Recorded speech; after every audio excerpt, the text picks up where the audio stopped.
Putin announced this week that Russia will begin using the Chinese yuan for international payments instead of the dollar. Saudi Arabia is also in talks with Beijing to do the same thing. What happens if our economy and the U.S. dollar are no longer the world's dominant currency?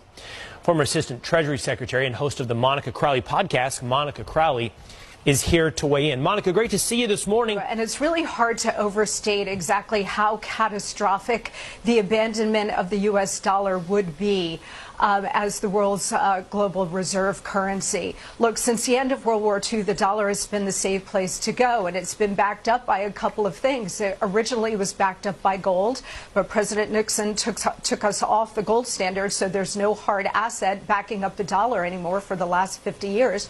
But also it's been backed up by the strength and economic power of the United States and the fact that oil has always been traded in dollars.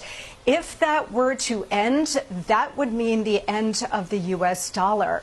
Look, there's a perfect storm happening right now, Will. The world's reserve currency being that, having that status has been a real privilege, but we've abused the privilege by wholly reckless monetary and fiscal policies over many years, certainly over the last couple of years, which has really devalued the dollar.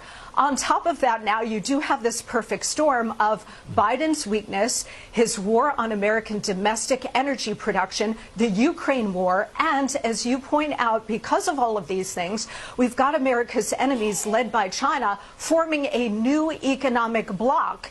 And all it would take at this point now, because we're at this pivotal moment, Will, is for Saudi Arabia, who has indicated that they're open to this, to say, you know what, we're going to be open to considering other currencies to trade in oil. If that were to happen, there would be a complete implosion of the global economic system, but certainly the American economic system.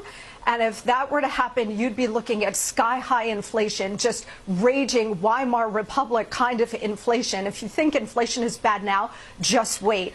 But more importantly, we would lose our economic dominance and we would lose our superpower.